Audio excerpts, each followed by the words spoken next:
Crianças na Escandinávia. A mensagem do advento também foi proclamada na Escandinávia. Despertou muitas pessoas a confessar e a abandonar seus pecados, pedindo perdão em nome de Cristo. Contudo, o clero da Igreja Estatal se opôs ao movimento e alguns dos que pregavam a mensagem foram lançados na prisão. Em muitos lugares onde os oficiais silenciaram os pregadores do breve retorno do Senhor, Deus proclamou a mensagem por meio de criancinhas. Como eram menores de idade, o Estado não podia detê-las e tinha permissão de falar sem interferência.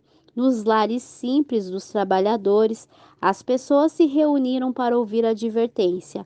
Alguns dos pregadores infantis não tinham mais do que 6 ou 8 anos de idade. Embora sua vida demonstrasse que amavam o Salvador, normalmente manifestavam apenas a inteligência e a capacidade que as crianças de sua idade costumavam ter. Entretanto, quando se levantavam diante das pessoas, uma influência além de seus dons naturais as movia. Seu tom de voz e postura mudavam e, com poder solene, davam o alerta do juízo. Temam a Deus e glorifiquem-no, pois chegou a hora do seu juízo. As pessoas ouviam com tremor o Espírito de Deus falar aos corações. Muitos começaram a sondar as Escrituras. Bêbados e imorais mudavam de vida. Ocorreu uma mudança tão notável que até os pastores da igreja estatal precisaram admitir que a mão de Deus estava no movimento. Era da vontade de Deus anunciar as novas da vinda do Salvador na Escandinávia, e ele colocou seu espírito em crianças para cumprir a obra. Quando Jesus se aproximou de Jerusalém, as pessoas intimidadas pelos sacerdotes e governantes cessaram a alegre proclamação ao adentrarem as portas da cidade. Mas as crianças no pátio do templo aprenderam o refrão e brandaram: Hosana ao filho de Davi. Assim como Deus trabalhou por intermédio de crianças na época do primeiro advento de Cristo, atuou por meio delas ao dar a mensagem de seu segundo advento. A mensagem se espalha. Os Estados Unidos se tornaram o centro do grande movimento adventista.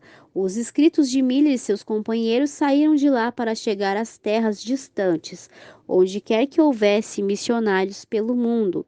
A mensagem do Evangelho eterno se espalhou por toda a parte. Temam a Deus e glorifiquem-no, pois chegou a hora do seu juízo. As profecias que pareciam apontar para a vinda de Cristo na primavera de 1844, chamaram profundamente a atenção das pessoas. Muitos se convenceram de que os argumentos quanto aos períodos proféticos estavam corretos. Sacrificando o orgulho da opinião, aceitavam a verdade com alegria. Alguns ministros deixaram salário e igreja para se unir à proclamação da vinda de Jesus. No entanto, eram poucos os pastores que aceitavam essa mensagem, por isso, Deus a confiou principalmente a leigos humildes. Fazendeiros deixaram os campos mecânicos, suas ferramentas, comerciantes, sua mercadoria, profissionais, os seus ofícios, voluntariamente enfrentavam trabalho duro, pobreza e sofrimento a fim de conclamar as pessoas ao arrependimento e à salvação. Milhares aceitavam, milhares aceitaram a mensagem do advento. Simplicidade atrativa. Assim como João Batista, os pregadores miravam o machado na raiz da árvore e apelavam para que todos dessem fruto que mostre o arrependimento, em forte contraste com a certeza de paz e segurança proveniente dos púlpitos populares. O testemunho simples das Escrituras levava à convicção que poucos eram capazes de resistir por completo. Muitos se achegaram ao Senhor em arrependimento. O sentimento que havia dedicado às coisas terrenas por tanto tempo agora se destinava ao céu. Com o coração abrandado e submisso, uniram-se na proclamação da mensagem. Temam a Deus e glorifiquem-no, pois chegou a hora do seu juízo. Pecadores perguntavam em lágrimas o que devo fazer para ser salvo. Aqueles que haviam sido desonestos estavam ansiosos para consertar as coisas. Todos que encontravam paz em Cristo ansiavam por ver outras partilharem as mesmas bênçãos. O coração dos pais se voltou ao dos filhos e o coração dos filhos ao dos pais. Barreiras de orgulho e retulância foram derrubadas. As pessoas faziam confissões sinceras. Em toda parte, corações suplicavam diante de Deus. Muitos lutavam a noite inteira em oração para ter a certeza de que seus pecados haviam sido perdoados ou pela conversão de parentes e vizinhos. Todas as classes ricas e pobres, altas e baixas, estavam ansiosas por ouvir o ensino do segundo advento. O Espírito de Deus deu poder à sua verdade. As pessoas sentiam a presença de santos anjos nessas reuniões e muitos se uniam aos fiéis todos os dias. Multidões imensas ouviam em silêncio as solenes palavras.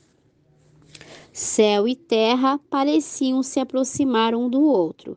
As pessoas voltavam para casa com louvores nos lábios e o alegre som ecoava pelo ar silencioso da noite. Ninguém que tivesse participado daquelas reuniões conseguiria esquecer as cenas do mais profundo interesse. Oposição. A mensagem de um momento definido para a vinda de Cristo despertou forte oposição de muitas pessoas em todas as esferas da sociedade, do ministro no púlpito ao mais ousado e rebelde pecador. Muitos afirmavam que não eram contrários à doutrina da segunda vinda, apenas objetavam ao tempo definido. Mas os olhos de Deus, que tudo vê, liam o coração de cada um. Aquelas pessoas não queriam ouvir que Cristo viria julgar o mundo com justiça. Suas obras não pareciam na expansão do Deus que sonda o coração e tinha medo de encontrar seu Senhor, assim como os judeus na época do primeiro advento de Cristo. Aquelas pessoas não estavam preparadas para receber Jesus. Além de se recusar a ouvir os argumentos claros da Bíblia, ridicularizavam aqueles que guardavam o Senhor. Satanás zombou de Cristo, dizendo que seu professo povo o amava tão pouco que não queria que ele voltasse. Aqueles que rejeitavam a fé do advento costumavam usar o argumento: ninguém sabe o dia nem a hora. A passagem bíblica diz: quanto ao dia e à hora ninguém sabe, nem os anjos dos céus, nem o Filho, senão somente o Pai. Aqueles que guardavam o Senhor davam uma explicação clara desse versículo e mostravam com toda clareza como seus oponentes o usavam de maneira equivocada. Uma declaração do Salvador não deve ser usada para invadir outra. Embora ninguém saiba o dia nem a hora de sua vinda, somos instruídos a saber quando ela está próxima. Recusar ou negligenciar, saber o quanto seu advento está perto, será tão fatal para nós quanto foi para o povo dos dias de Noé. Não estar ciente da aproximação do dilúvio. Cristo disse: se você não estiver atento, virei como ladrão e você não saberá a que hora virei contra você. Paulo fala sobre aqueles que aceitaram a advertência do Salvador. Mas vocês, irmãos, não estão nas trevas, para que esse dia os surpreenda como ladrão. Vocês todos são filhos da luz, filhos do dia. Entretanto, aqueles que queriam uma desculpa para rejeitar a verdade se recusavam a ouvir essas explicações, e as palavras "ninguém sabe o dia nem a hora" continuavam a ecoar na boca do zombador e até do suposto ministro de Cristo. Quando as pessoas começavam a perguntar sobre o caminho da salvação, líderes religiosos se intrometiam entre elas e a verdade, interpretando falsamente a palavra de Deus. Em geral, os mais devotos nas igrejas eram os primeiros a aceitar a mensagem, onde quer que as pessoas não fossem controladas pelo clero, onde quer que buscassem a palavra de Deus por si mesma, só precisavam comparar a doutrina do advento com as escrituras para se convencer de sua autoridade divina. Muitos eram desencaminhados por maridos, esposas, pais ou filhos e levados a crer que era pecado até mesmo ouvir as heresias que os adventistas ensinavam. Deus enviou anjos para vigiar fielmente tais pessoas, pois outra luz brilharia sobre elas de seu trono. Aqueles que haviam aceitado a mensagem guardavam a vinda de seu Salvador. O momento no qual esperavam encontrá-lo estava quase chegando. Aproxima-se dessa hora com calma e solenidade. Ninguém que tivesse passado por isso seria capaz de esquecer aquelas horas preciosas de espera. Algumas semanas antes do tempo, a maioria deixou de lado as atividades mundanas. Os cristãos sinceros sondavam cuidadosamente o coração, como se em poucas horas sua vida terrena fosse chegar ao fim. Ninguém preparou roupas de exceção, mas todos sentiram necessidade de encontrar a certeza interna de que estavam prontos para o encontro com o Salvador. Suas vestes brancas eram a pureza de coração, um caráter purificado pelo sangue expiatório de Cristo. Se o povo de Deus ainda demonstrasse a mesma busca de coração e a mesma fé intensa. Deus desejava provar seu povo. Sua mão cobriu um erro no cálculo dos períodos proféticos. Um momento de expectativa, isto é, que Cristo voltaria na primavera de 1844, passou e Jesus não voltou. Aqueles que aguardavam o Salvador sentiram um amargo desapontamento. No entanto, Deus estava provando o coração daqueles que afirmavam estar aguardando sua vinda. Muitos haviam agido por medo. Tais pessoas declararam que nunca tinham acreditado que Cristo viria. Estiveram entre os primeiros a ridicularizar a tristeza dos verdadeiros fiéis. Mesmo assim, Jesus e todo o céu olhavam com amor e compaixão para os fiéis desapontados.